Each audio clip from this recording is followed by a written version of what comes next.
বার্তা এক নজর, সবার খবর সমান নজর।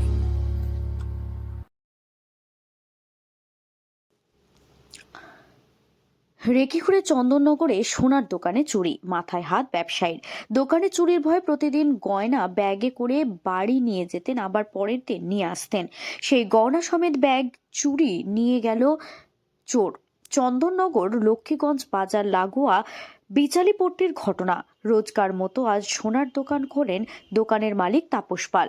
সোনা ও রূপোর গহনা ভরা দুটি কালো ব্যাগ শোকেসে রেখে পুজোর বাসন ধুতে যান দোকানের বিপরীতের কলে। সেই সময় এক যুবক এসে দোকানের সামনে দাঁড়ায়। কয়েক মিনিট পরেই বাইক নিয়ে আসে আর একজন। বাইকটিও দাঁড়ায়, কিন্তু স্টার্ট বন্ধ করেনি। আগে আসা যুবক সোনার দোকানে ঢুকে কালো ব্যাগ দুটি নিয়ে বাইকে চাপতে দ্রুত গতিতে বেরিয়ে যায় বাইকটি। তাপস পাল পেছনে ফিরে বাসন ধুতে থাকায় কি হলো তা টের পায়নি। তার পাশের মনোহারীর দোকানের কেদারনাথ দে জানান, তিনি দোকানের উল্টো দিকে ছিলেন। তিনি দেখেন এক যুবক এসে দাঁড়ালো। ভেবেছিলেন তার দোকানে হয়তো খরিদ্দার এসেছে। তিনি এগিয়ে আসতে দু এক পা ফেলেছেন, তখনই বাইকটি এসে দাঁড়ায় আর ব্যাগ নিয়ে সে বাইকে চেপে চম্পট দেয় দুই চোর বলে খবর।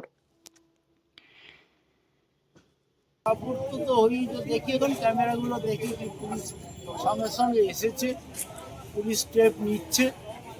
আমার স্থির বিশ্বাস যে ধরা পড়ে যাবে, নিশ্চিতভাবে ধরা পড়ে। যে নিয়েছে সেটা একদিনে হঠাৎ করে নেয়নি, হয় সে এখানে মেলামেশা করে, আদারওয়াইজ রেকি করেছে।